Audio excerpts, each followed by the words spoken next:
Welcome to segment 1 of our May 2016 MLC. The purpose of this first segment is just to get you to think about the need for a change in mathematics education throughout the U.S. and the world, really. We have some challenges ahead of us.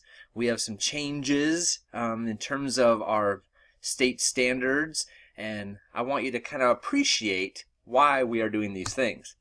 So Keith Devlin is a pretty well-known mathematician, and he wrote a book called An Introduction to Mathematical Thinking, and he talks about what is mathematics.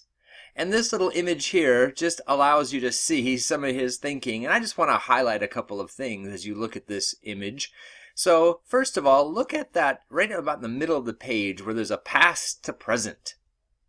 And so the development of mathematics from past to present has this continuum. I mean, hundreds and thousands of years worth of development.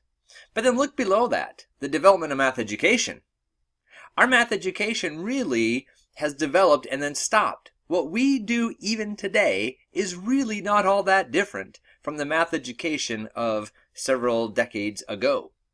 There have been so many improvements and changes and advancements in mathematical thinking and mathematical ideas, but yet the mathematics that is typically taught in what we call school mathematics has really not changed for a long time.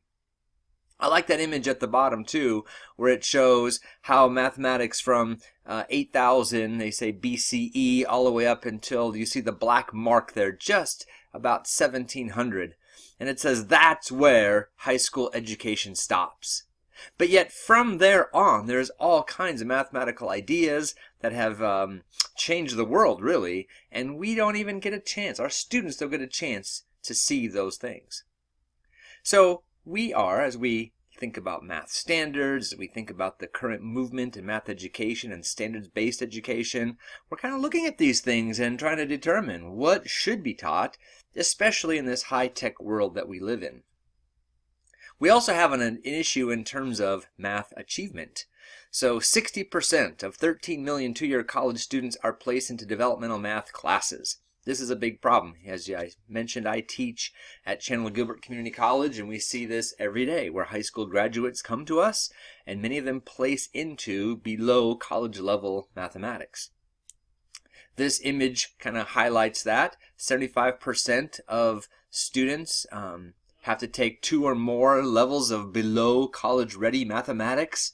And this is a daunting challenge for students when they come to college and they realize how much mathematics they have to take. In fact, how much mathematics they have to take to even be ready to take college level mathematics. It becomes a daunting challenge for them, for some cases, a challenge that they don't want to participate in.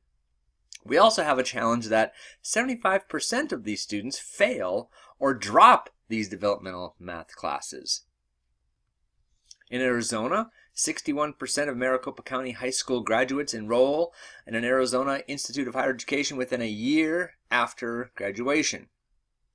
This image here shows in-state post-secondary enrollment by institution types, and notice that 62.4% of them go to a public institution, a 2-year public institution, so like Maricopa Community Colleges. 62% of these grads enroll in a 2-year college.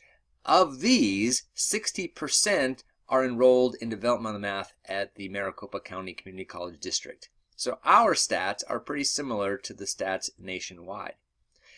Of those 60% who enroll in developmental mathematics courses, a little more than half of them are successful.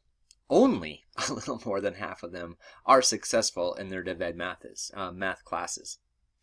So I just want to stop there, and I know you are probably well aware of the issues. I just want you to stop and think about your own experience. So if you're sitting together with your team, or maybe you're alone, I want you to reflect on your own school mathematics experience. What I mean by that is try to think about your K-12 experience. What was it like? And what was the mathematical focus from your perspective?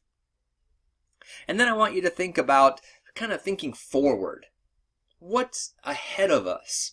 Think about a hypothetical high school graduate. What are the top 3 most important skills they should exhibit as a result of their K-12 mathematics education. Why do you say that? You will have the opportunity to post those things on the online forum. Then, when you're done with that, move on to segment 2.